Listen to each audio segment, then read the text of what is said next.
What do you think the victory on Saturday can do for the team as you guys move forward? Well, I think it showed them a lot of the hard work and what they've been putting in on the field. And, we immediately went back, we celebrated it, and then we went to the cycle of the snap, the cycle of the game. And, there's two ways teams take wins. They either start to feed off wins and they want it and then they prepare better and they keep working, or they listen to all the noise, and just like when you're losing, you listen to the noise, and then you relax a little bit, and then you don't have good success. So we've already started addressing that, and the feeling that they had in that locker room, and wanting to have that feeling, and how you build a program, and that you have a better Sunday than you had last Sunday, a better Monday than you had last Monday. You keep building this thing, but just like in this sport, you have a cycle, and you celebrate or you evaluate, and you go on to the next day.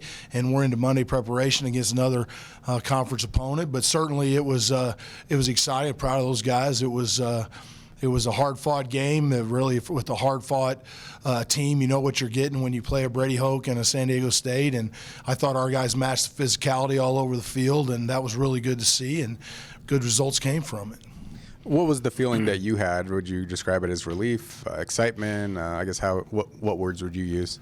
Yeah, I mean, it's one game, but it feels like you get a little bit of taste of what the plan you put in, the stuff you put in. I don't know if there's any relief or anything, I mean, we celebrate. I was so happy to see those faces, and the faces of that staff, and all the work that they put in, and the commitment and the belief that they've kept this whole time.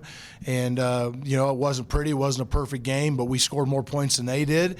And, that's how you win football games. And our guys felt that. The locker room had great energy, and I just thought our guys matched. Our guys have played hard in every game, but they matched the physicality and the toughness of a team that's known for that in the conference, and that's where we're building here. How do you guys go from giving up 45 points to UNLV one week to the first road shutout in the program since 2006, 7 days later? Yeah, when I met with the team on Saturday before the game, I was point blank. I said, here's what I want this football team to do. And I had a captive audience, and I'm like, I want you to take the coaching that you get every week, and I want every player in this room to believe in the coaching. Do the techniques that you're asked to do. No questions, nothing. Just do it. Throw yourself into the techniques and how you're coached and where your eyes are supposed to be, and let's see what the heck happens out here. And then I had a player text me on Friday night for the first time since I've been here.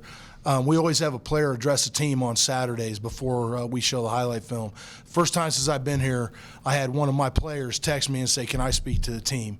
And I said, "Absolutely." So Delvon Campbell spoke to the team, gave a great inspirational speech about his life and about what we're about, and that this was his family, and he was all in on this thing, and let's listen to the coaches and do it. And I don't know if I think all those things, you can never put your finger on stuff exactly, but they went out and played with heart and emotion, and they didn't blink. They didn't worry about the scoreboard, and they played till we had to play till the very last play of regulation, and we won the game. So they see that, and I hope they want that and keep going from that point on forward. Coach opened up against New Mexico as 2-point favorites. I believe it's the first time that you guys have been favored, this season in a ball game like that. Is that validation of the work that you guys have put in? I didn't even know we were. I didn't know we haven't been. So that's bad news and good news, I guess. I don't know. That's for people smarter than I am to pick lines of football games. I know that we've got a good football team coming in here, and our team is getting better and playing better, and we've got to continue that. What do you make of the Lobos so far? We haven't played them in a while, but I've got a lot of respect for Coach Gonzalez. I know that defense and the Rocky Long that started it, and they play. It's a very similar to defense. Schematically at times to what we just faced, and really a lot of movement and tough guys, and they brought in some offensive firepower, kind of like we try to do, and they're scoring points, and they believe in that system, and there's a lot of stuff going on in it, in that zone read system, and you can see that team's improving. They got a conference win last Saturday at home, and that's a big deal. anytime you can get a conference win, that's a big deal. So they're playing at a high level right now, and we've got to match that when they come into our stadium. Coach, that offensive system you mentioned with the Lobos, what about it specifically stands out to you? Yeah, they've got a starting quarterback that transferred in there that can throw it and he can run it. They play 5 different running backs. They've got 5 tight ends. Their old line plays really well in that scheme. There's not a lot of pulling in it. It's a lot of straight ahead, man to man in the trenches kind of stuff. But it's zone read. They've got all the different aspects in it. They don't run as much pistol as some of the teams we play, but they have it in their scheme. And then they bring in a freshman quarterback that we liked really, Devin Dampier, that we liked a lot here in our recruiting process, that has a lot of ability to run the ball. And, they've used 4 different quarterbacks this year. So they've got a lot of stuff going on down there, a lot of improvement across all phases of the game. And I can see that team on film believes in the scheme that they're doing. And that makes you dangerous when you believe in your coaches and you keep working. That's a dangerous team coming in. And we got to match that with our team Saturday night. And obviously, Brandon Talton making some history. What's it like to have him on your squad, knowing once you get around the 30-yard line or so, you're looking to be in his range? Yeah, I haven't had that luxury many times as an assistant or all 3 of our kickers. Our punter can get the ball off under pressure. Our kickoff guy is fantastic. Brandon Talton, we'll send him out anytime. He had the 2 misses from 48, 49 yards later in the game. But, when there and Snapdragon was moving around and we're kicking on grass. It was a little muddy down in there. But we don't even think about it on those situations. We were playing to get him those kicks, and we'll do it again. We feel like our defense is improving, and those points are valuable. And anytime we can use him and what he's got and the history that he has, we're going to use him up. What exactly kept Sean Dollars out in the second half?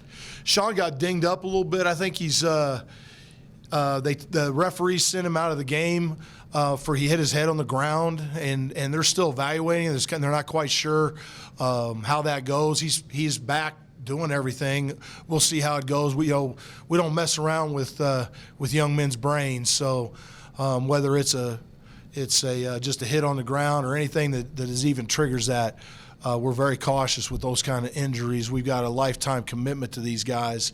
And, that's very important to me and my staff and everybody around us. So when we're sure he's good to go and he passes through our programs and with all of our concussion program on campus, whenever he sees all those different things and they make a true evaluation of where he's at, then we'll get him back out there. With that sliding Jamal Bell in there, what did you see from him when he got the ball last time out? Yeah, we've been using Jamal as a running back, but really since I got here. He was a high school running back. I knew him in high school as a running back, and he's got those. He actually looks more natural there than he does at wide receiver. He's a pretty good wide receiver, but you could see in the second half when we went to him, and you get him on the edge, what a value he is and the runs that he broke. He had one really tough catch as a wide receiver that he almost made in the end zone, reaching around their corner. Would have been unbelievable, but he got both hands on that catch. And, I just love the guy. He came over, he apologized for dropping the ball, and I'm like, dude, I'll ride with you anytime. Like, you reached – that's amazing trying to reach around that guy. And he's out there returning kickoffs. He's playing running back, slot, outside receiver. I mean, he has come the farthest culture-wise, ability-wise, work ethic-wise of any player since we've been here. And I just got a lot of respect for him as a person and what he's done, the commitment he's made to this program, and we're going to feed him the ball just like we have been in any fashion that we can to win football games. Jocks has been getting more carries than he had, previously in his career here. I guess what have you learned about him as he's actually got out there in game action? Yeah, we knew he was a tough guy, but you don't really realize how tough he is until you see him out there on the field. His pass protection, if you watch, his running is impressive because between the tackles, he's going to get 5 yards every time he puts his head down.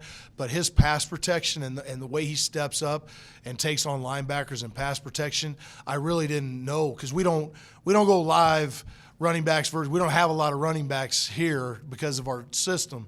We don't go live pass protection a lot with those guys because we want to keep everybody healthy and up. But it's really impressive to watch Jacques when he's out there, when he's stepping up pass protecting. But he's also shown even at the end of the game. When we had the ball with a minute 14, the first guy we gave the ball to was him because he holds on to it. He runs hard. We know he's going to get on the ground there. At the end of that game, we had a plan. They had 2 timeouts left, and we had a plan to run it on first down. And then if we didn't get any yards, we were just going to take a knee, try to get it down. We had a plan to punt it with 16 seconds. I actually had Freem. Matt was next to me, and he was going to one-step it across the ground and try to get it down. So our defense was out maybe 10 seconds left.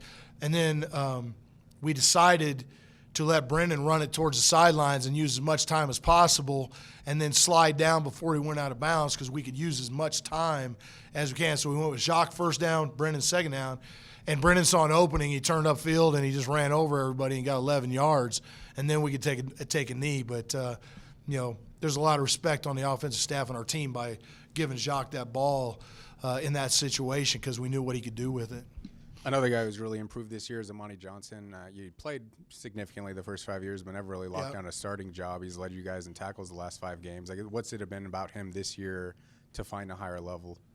Yeah, Amani was a guy that we didn't know a lot about when we got here, and is another guy that's made a lot of improvement, has bought into the coaching, and has seen what can happen if you put your eyes where you're supposed to, play as hard as you're supposed to, learn the scheme, prepare yourself like you're supposed to. And he's gone from being a good player that was a special teams guy getting some reps to a guy that's now one of the stalwarts of our defense and one of the guys that we build the game plan around. And he had 10 tackles the other night. He's flying all over the field.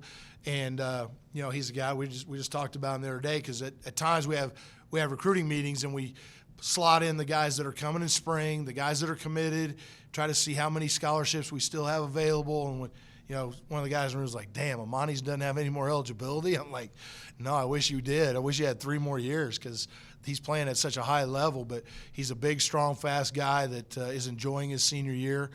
He's kind of like Bentley Sanders did last year. He's enjoying it. He's playing hard. He's preparing himself. He knows this is his last ride in college football, and we're getting the benefits of that. And, like I said, I wish we had him for 2 or 3 more years. It seems like the offensive line's playing better, but obviously some false starts the last couple of games. I guess what would you pin that on? Yeah, there were 2 or 3 false starts in that game that we actually turned into the conference on because there's been a big push this year in college football about simulating snaps and diving into the line of scrimmage, and there was some of that going on in that game, which is hard when you're in an opposing stadium. There's noise. You're close to the end zone, and you have guys running up and jabbing into the line of scrimmage like that and making noises or clapping their hands. That's problematic. And I think the conference has addressed it and got back some word that we were on point on what we were turning in there. That we have to watch that better and officiate that better across the whole conference. But obviously, we have to cut down the 2 games. That game and the Fresno State game, we've had 10 penalties, and I think of the 10, 6 to 7 have been on our offense. So we've got to cut those down to finish drives, get us out of trouble, control the ball, so we don't have the short fields and stuff that the defense had to get at a few times in that game. Even though defensively we only played 51 snaps, which is a half when you play USC. So when you play good defense, you don't play as much. And I think our guys notice that too. If you get them off the field a bunch on 3rd down, you don't play as many snaps, and you're a lot fresher at the end when you have to stop somebody. I know you mentioned last week it's kind of one game at a time, but what is it going to take to get on a little winning streak here with New Mexico and then Hawaii after that, coming off a win? Yeah, you prepare every day better than you did the day before. You learn from your mistakes. You look in the mirror, you acknowledge them, you get better, and but you don't relax. You do the things that helped you win, and you keep doing that because you like that feeling. You don't start reading social media, just like I told them, don't read social media when you're not winning. You don't read it when you're winning. That's false, just like it was false when we weren't winning. You just put your head down and you prepare and you go to class and you get your good grades and you watch your film. And if you do that and you play hard and you don't make those judgments, play in and play out, whether it's a win or a loss by everything that happens in a game, you just play the game usually good things happen. And there's guys around our whole team that are improving right now and showing that they can play at a high level in college football because they are buying into that. Were you surprised when Delvon Campbell asked to talk to the team? He doesn't seem like the more vocal kind of guy, but I guess what was your reaction to that, and then what was your reaction to the message he gave the team? Yeah, Delvon and I have had some really good conversations in my office. He's not a big rah-rah guy, but he's a guy that has a high care factor, and he's a guy that throws himself into this sport and whatever he's doing. And when I read it, actually it wasn't initially a text. He saw me in the hall, and he came and just stood next to me, and we were in special teams, and everybody was kind of waiting around for the next thing, and he just kind of leaned over, and he said, I want to speak. And I'm like, you want to talk to the team? And he's like, I think they need it. And I'm like, you got it. And then he texted me and said, I was serious. And I texted him back, be positive, speak from your heart, speak to the team. And I'm not a big guy. If a guy wants to speak, usually I text him and say, hey, you got the speech today. Think from your heart, speak from your heart. I don't give them I'm not putting my words in their mouth. I want them to come from their hearts. And I told him the same thing. I said, come from your heart and be positive. Don't bring other stuff in there. Just bring the positive stuff. And it was a great speech. It was all about family and the trust and believing in something even when it's tough. You believe in the family, and it wasn't yelling, it wasn't screaming, it was matter of fact. And then he said, let's go play, and they went and played for him. So I appreciated that. That's good. Thank you.